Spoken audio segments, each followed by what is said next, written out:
गुरु प्यारी साध संगत जी, प्रेम से कहना धन निरंकार जी। आशा करती हूँ सद्गुरु माता जी की कृपा से आप सभी बहुत अच्छे होंगे। आज मैं आप सभी के लिए एक नई साखी लेकर आई हूँ।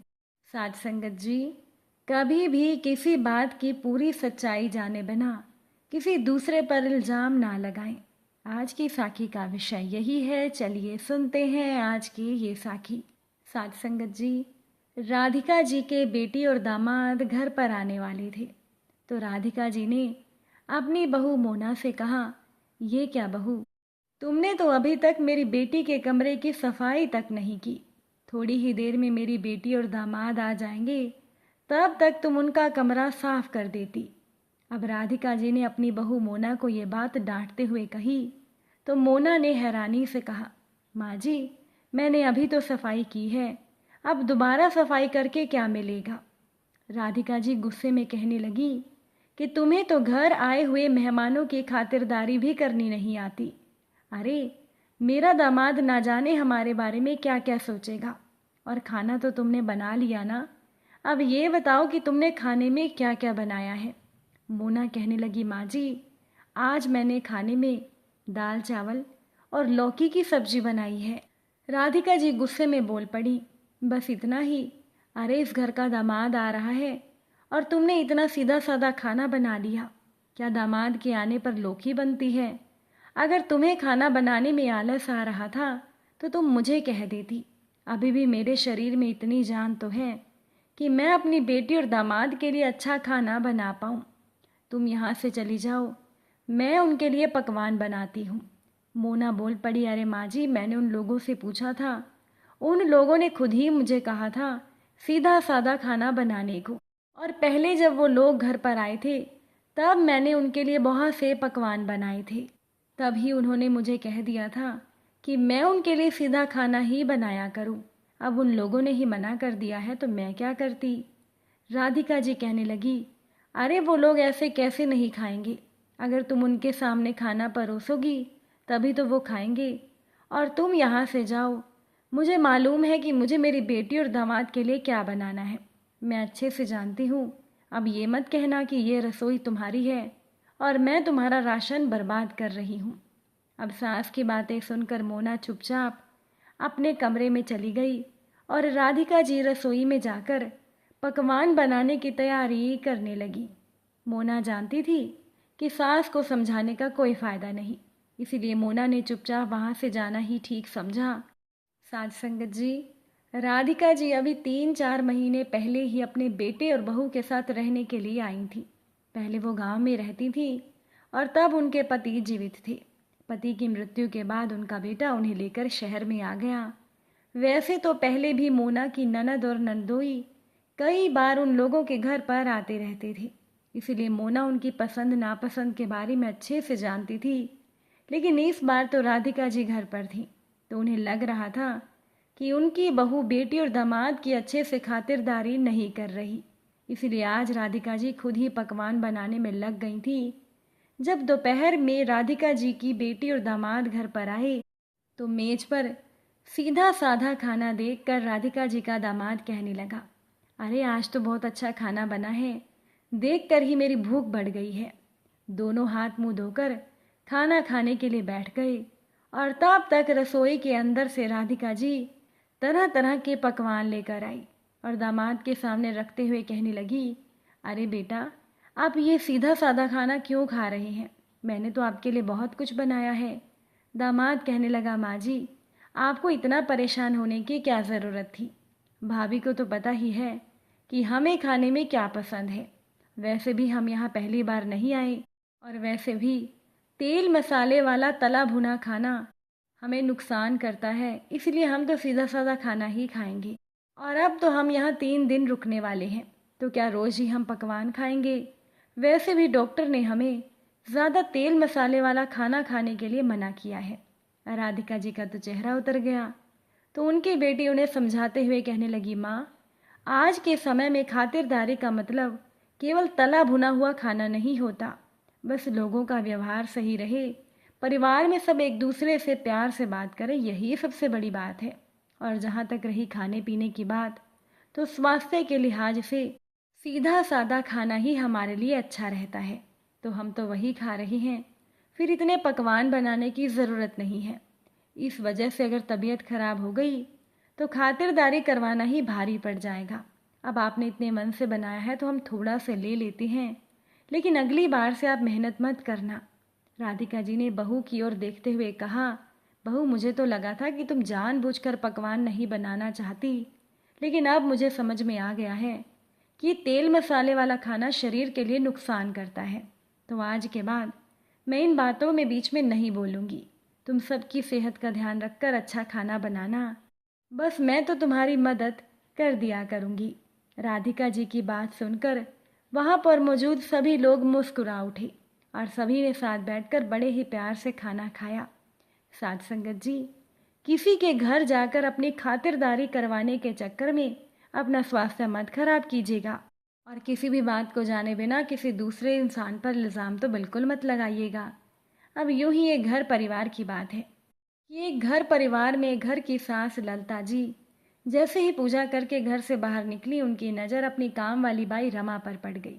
रमा किसी काम से रसोई से बाहर निकल रही थी तो ललता जी ने गुस्से में रमा को कहा, कितनी बार कहा है सुबह सुबह मुझे अपना चेहरा मत दिखाया करो, तुम्हारा चेहरा देखती हूँ तो मेरा दिन खराब जाता है।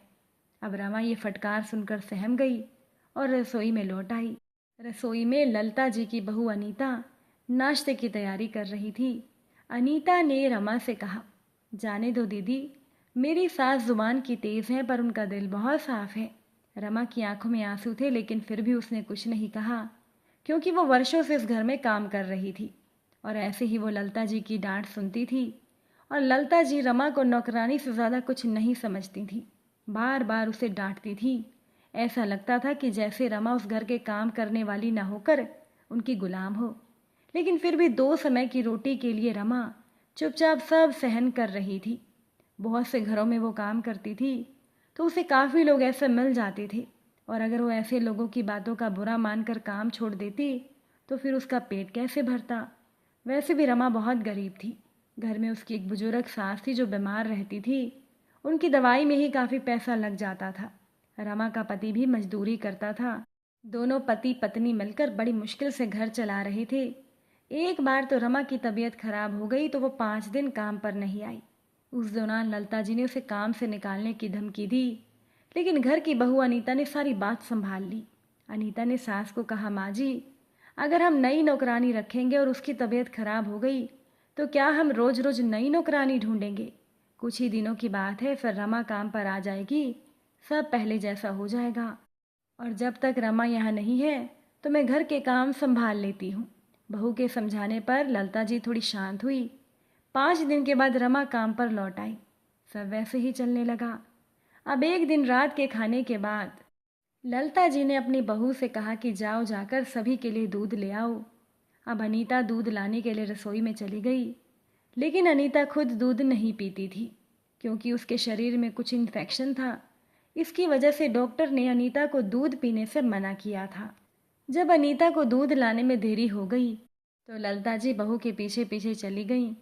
रसोई में जाकर ललता जी ने अपने बेटे को आवाज़ लगाते हुए कहा, रजत जल्दी से यहाँ आओ, देखो तुम्हारी पत्नी अनीता क्या कर रही है।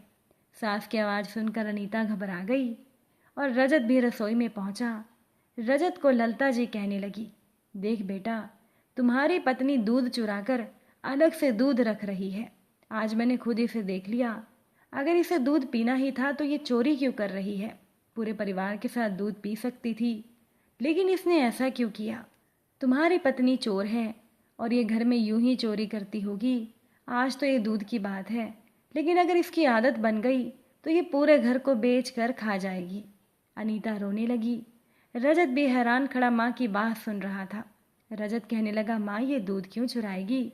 डॉक्टर ने तो इसे खुद ही दूध पीने को मना किया है।